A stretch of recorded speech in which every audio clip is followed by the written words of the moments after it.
Good morning to all. Today we are going to see damped harmonic oscillation, differential equation for that with its solution. For that, first we'll see oscillatory motion. An oscillatory motion is one in which a body moves to and fro repeatedly about its mean position. That is, a body moves to and fro about its mean position. Simple pendulum, torsional pendulum are examples of oscillatory motion. Now we'll see free oscillation.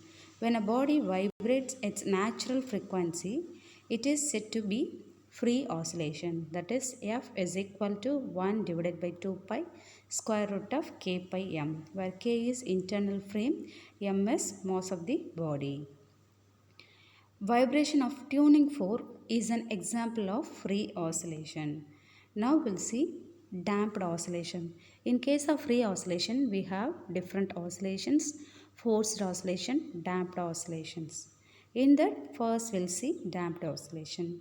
If the amplitude of the oscillation is decreased with respect to time and finally becomes zero, such oscillations are called damped oscillations. Examples: oscillations of a pendulum. Now we'll see the derivation, that is differential equation of the damped oscillation. Now we'll see the part. Let us consider a body. It is suspended in the spring at the free edge. M is mass of the body and Y is displacement of the body. Here we are having two different forces. One is restoring force F1 and other one is frictional force or damping force, that is F2. First we'll see restoring force. Restoring force acts in opposite direction to the displacement, that is Y, in order to restore its original position of the body. That is, F1 is directly proportional to minus Y. F1 is equal to Ky, where K is a force constant. Here minus symbol is taken because of it acts in the opposite direction of the body. Next we'll see the second force, that is damping force, which is due to air. It acts in opposite direction of motion. That is, F2 is equal to minus R dy by dt, where R is frictional force, dy by dt is velocity. Here also minus symbol is taken because this force, that is damping force, is also acting opposite to the direction of motion. Now we'll have total force. That is, total force is nothing but damped force and the restoring force, which acts in the opposite direction. So add the equations 1 and 2, we will get F is equal to minus Ky minus R dy by dt. That is our third equation. From our force equation we know force is equal to mass into acceleration. That is Newton's second law. F is equal to ma. Substitute the value of force. F is equal to m into d squared y by dt squared. So substitute the values of 3 in equation number 4. We'll get, instead of F we are going to substitute minus Ky minus R dy by dt, then m into d squared y by dt squared. Now we can derive d squared y by dt squared is equal to minus Ky by m minus R by m dy by dt. Convert this form into a simplified form, that is quadratic equation. D squared y by dt squared plus ky by m plus r by m dy by dt is equal to 0. This is our quadratic equation. Here we are going to simplify this equation by putting r by m is equal to 2b, k by m is equal to omega squared in the above equation. So the above equation becomes d squared y by dt squared plus 2b dy by dt plus omega squared y is equal to 0. This is the second order differential equation of damped oscillation. Now we are going to see the solution for the above equation.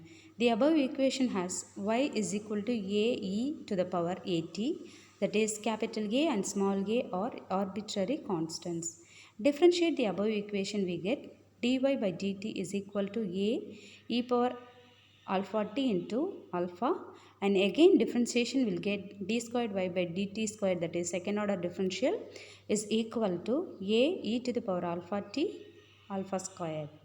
Substitute the values of 7, 8, 9, that is y dy by dt, d squared y by dt squared. In the sixth equation we get the coming equation, that is a squared minus a squared plus 2b alpha plus omega squared is equal to 0. This is the solution of the above equation. So the solution becomes, for the quadratic equation we get the answer as a is equal to minus 2b plus or minus 4b squared minus 4 omega squared divided by 2. Substituting the values we get y is equal to a1 exponential of minus b plus square root of b squared minus omega squared into t plus a2 exponential minus b minus square root of b squared minus omega squared into t. This is the solution of the second order differential equation. Now we'll see the special cases for this equation. In case of b squared is greater than omega squared, for this case the whole equation becomes, that is equation number 12 becomes a negative value. Thus, the displacement decreases drastically without performing any oscillatory motion, where b squared is greater than omega squared. This motion is called overdamped or dead-beast oscillation. Now we'll see the second case. Case number 2, this is when b squared is equal to omega squared. In the first case, we have seen b squared is greater than omega squared. Now we are going to see b squared is equal to omega squared. Substitute the values, we'll get, this is, that is square root of b squared minus omega squared is not exactly 0 in most of the practical solutions. So square root of b squared minus omega squared is equal to beta. Substitute the value and simplify it, will get the resultant as y is equal to exponential of minus bt p plus qt.